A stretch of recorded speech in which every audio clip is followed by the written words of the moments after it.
Hey everyone, and welcome as we continue our study through the New Testament gospel, looking at the 250 events in the life of Jesus. And today we're looking at Jesus teaching about being watchful for his return. And this is all of Matthew 24. So I'm definitely not going to read this. This is 51 verses. So take the time to go through this, study it.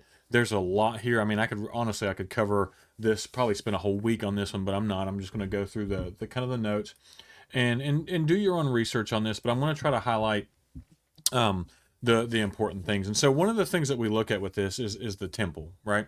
And Jesus references the temple when he looks at it. And the temple back in that day was immaculate. Look up the if you want to look up the temple back when during this time during Jesus's time, it was really something beautiful. And Herod had helped in with the Jews with remodeling and bringing this beauty back, and so it was just he was gazing at this glorious and massive structures. The disciples found words about its destruction difficult to believe, and but Jesus talked about it was going to be destroyed, and but the temple, it was indeed destroyed 40 years later when the Romans sacked Jerusalem in AD 70. And so Jesus was sitting on the Mount of Olives, like the very place, right, that Zechariah had predicted that the Messiah would stand when he came to establish his kingdom. So it's kind of you have these parallels, prophecy being fulfilled and all that kind of things. But the one thing that Jesus predicts here is the temple being destroyed, and it did happen. I mean, it was completely destroyed. And if you look today, there was not. I mean, there's not one stone left on top of the other. They shoved it all into the valley that you have there, and so it was a fitting place for the disciples to ask Jesus about when he would come in power and what they expected. And they still, they were expecting him to come in this. They were expecting him to come in as a kingdom, a king, right? To come in as a ruler, military ruler, and take over. And he wasn't going to do that. And Jesus's reply, right? He emphasized the events that would take place before the end of the age. And the thing to look about this verse is they parallel each other. There are things that are going to take place shortly after he left, like the destruction of the temple, but it also refers to things that are going to happen before his return too. So it's things that happen right away, and then there's things that are going to happen before his turn. Before he returns, that we look at. And so the very first thing that disciples, they asked Jesus for the sign of the coming of the end of age. What is that going to look like? And Jesus' first response was, and this is very important, don't let anyone mislead you. The fact is that whenever we look for signs, we become susceptible to be deceived. One of the things I've noticed, right, on this channel or on YouTube here, is that some of the most watched and subscribed to religious channels are the ones that go after these like end of times prediction type stuff and really goes into all in on it. And it's honestly, some of it's fear mongering, some of it's just out there, but not too bad. But people are really interested, and are deceived by this, right? And because he says, right, there are many false prophets around with counterfeit signs of spiritual power and spiritual authority. The only way to keep from being deceived is to focus on Christ and not his word. So as Christians, we don't need to get all caught up in this. I'm not saying it's bad to have an interest in the end of the world. I think that's a natural Christian, thing to be interested in. But we don't need to be super focused on it, and it shouldn't take up the majority of your time. Focusing on Christ should take up the majority of the time. If you spend a ton of time or too much time um, focused on this, you really need to stop because it's dangerous. It's really dangerous. And so don't be looking for special signs all the time, and don't look at other people for these special signs. Look at Christ, right?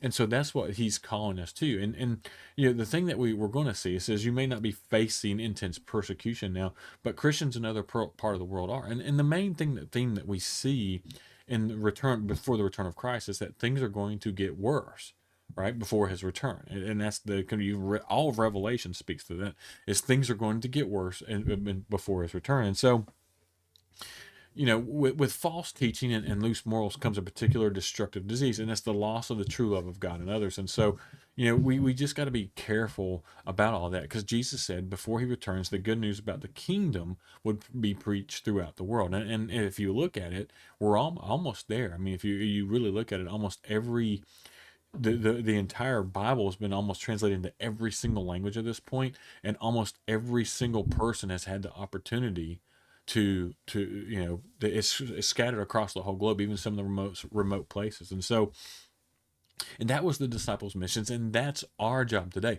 Our job is to spread the message of the gospel. So we don't need to be focused on or spending a ton of our time being focused on what's happening with the end of the world. Like, when's Jesus coming back? Trying to predict when Jesus come back. We don't need to do that. And so Jesus talked about the end times and the final judgment to show his followers the urgency of spreading the good news and salvation to everyone. That this needs to be good. This needs to go to everyone, and we need to get this out, right? Don't focus on when he's coming back. Just focus, hey, he's coming back soon, so we need to spread the message to as many people as we can. And so the nations of the earth are going to mourn because unbelievers will suddenly realize. So Jesus talks about how there'll be mourning, and but in the nations they're going to mourn because unbelievers will suddenly realize that they have chosen the wrong side. When the minute Jesus shows up, right, and it's going to be, it's going to be just it's going to be appear. Everyone's going to know at once. It's not like someone in the other side of the world's going to know before. Everyone's going to know at the same time, and everything they've scoffed about him will be happening, and it'd be too late for them. It's going to be hard because you've got these people that mock Jesus, make fun of Jesus, make fun of Christians and stuff like that. And when he returns, it's going to be really sad. It's going to be a really hard time for them because at that point, it is too late for them. And so I think it's good that we don't know exactly when Christ is going to return, because if he did, if we knew the precise date, we'd be tempted to be lazy, right? Right? We'd be, or worse yet, we're just going to keep on sinning until right before he shows up. And so that's not true belief. That's just trying to do your best to make sure you go to heaven. And that's not what we're called to do. And Christians shouldn't have that attitude, whether they know when Christ is coming back or not. And so Christ's second coming is going to be swift. It's going to be sudden. There's not going to be any opportunity for last minute repentance or bargaining, right? You're not going to be able to say, oh, I believe in you now. It's too late. Once you see him return, it's too late. And so the choice we have already made will determine our eternal destiny. And so Jesus asks us to spend time of waiting, taking care of his people, and doing the work here on earth, both within the church and outside of it. That's what we're called to do. We're called to focus on that kind of stuff, not trying to figure out when he's going to return. And so that's the best way to prepare for his return. And so finally, he talks about when he does return, there's going to be weeping and gnashing of teeth.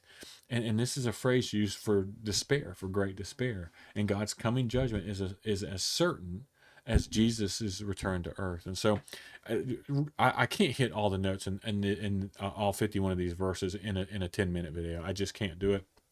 Maybe I should have split it up a little bit more, because this is something that's very important. But the thing to understand is there's going to be signs. There's going to be birth pains, right? There's going to be signs of when Jesus comes back. If you read Revelations, it shows that there's going to be great turmoil before he comes back and before he shows back up. We don't know exactly what that looks like. He doesn't know when he's going to return. Only God knows return. So don't listen to these people who have predicted or say that he's coming back this date or this date, or within the next 2 weeks, or within the next year, or in this year, or when this moon is in this certain phase and all this stuff. They don't know what they're talking about. No one predicting when Jesus is coming back knows what they're talking about. All this prophecy stuff about when Jesus is returning, they don't know what they're talking about. All right, they're ignoring the verse where it says that even Jesus himself and the angels do not know when he's returning. Only God knows when he's returning. So anyone trying to predict and spending all their time trying to figure out and predict is wasting their time as a Christian. You're wasting your time. You're wasting valuable resources that you could be using, time and resources that you could be using to seeking and saving the lost, and not trying to just scare people into repentance. I mean, that's not a good relationship. Anyways, if someone's in a relationship with someone because of fear, that's not a good relationship. That's not the right relationship. And so we're not called to do that.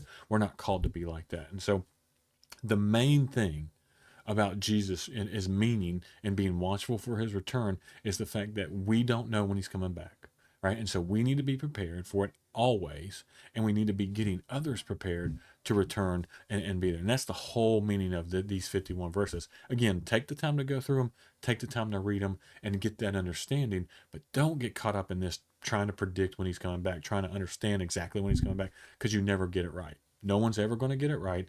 Not a single person knows except for God himself.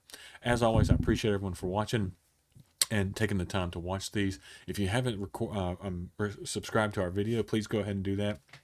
Or to our YouTube channel, please go ahead and do that, because we're going to continue to produce and put out the content. Hopefully that's valuable. Hopefully you find value in it. And as always, I appreciate everyone for watching.